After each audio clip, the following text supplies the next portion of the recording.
छोरीको त्यो सङ्घर्षहरू देख्दाखेरि एन्जेलाजीको यहाँसम्मको यात्रा यस्तो रहेको रहेछ, कस्तो कस्तो जीवन देख्नु पर्यो होइन।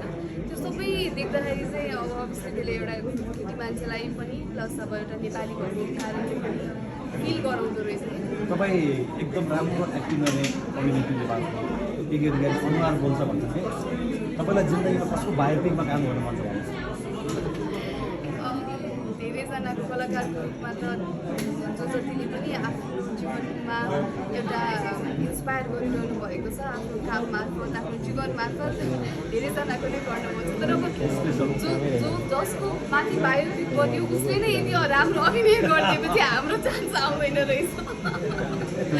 त्यो चाहिँ अब अलिक कम एक्टिङ गरिदिएको भए चाहिँ यही होइन कलाकारै लिनुपर्ने रहेछ भनेर सोच्नुहुन्छ होला। अब उहाँहरूले त यति उल्टा इनोसेन्सदेखि लिएर अब त्यो खेलकुद खेलाडीमा चाहिने त्यो जुन डिसिप्लिन त्यो सबै मेन्टेन हुन्छ नि त। अनि अब कलाकार लिएर गराउँदा त्यसको थप 1-2 वर्षको त्यसको प्र्याक्टिसदेखि लिएर एभ्रिथिङ बडी ल्याङ्ग्वेज वर्क गर्नुपर्नेमा उहाँहरूले नै यसरी पर्फर्म गरिदिएपछि अलिक गाह्रो चाहिँ हुन्छ। कुनै दिन आफ्नो बायोपिक बनाउँछ जस्तो लाग्छ?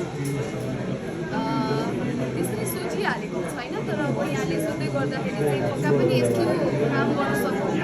अझै धेरै इभेन्ट्सहरू लाइफमा गर्न बाँकी छ, अझै धेरै चिजहरू अचिभ गर्न धेरै सङ्घर्ष गर्न बाँकी नै छ। त्यो बायोपिक गर्नको लागि धेरै इभेन्ट्स चाहिन्छ एन्जेलाजीको जस्तै। त्यस कारणले कुनै दिन फुल्ली त्यस्ता इभेन्ट्स घट्यो भने हजुर चाहिन्छ धेरै।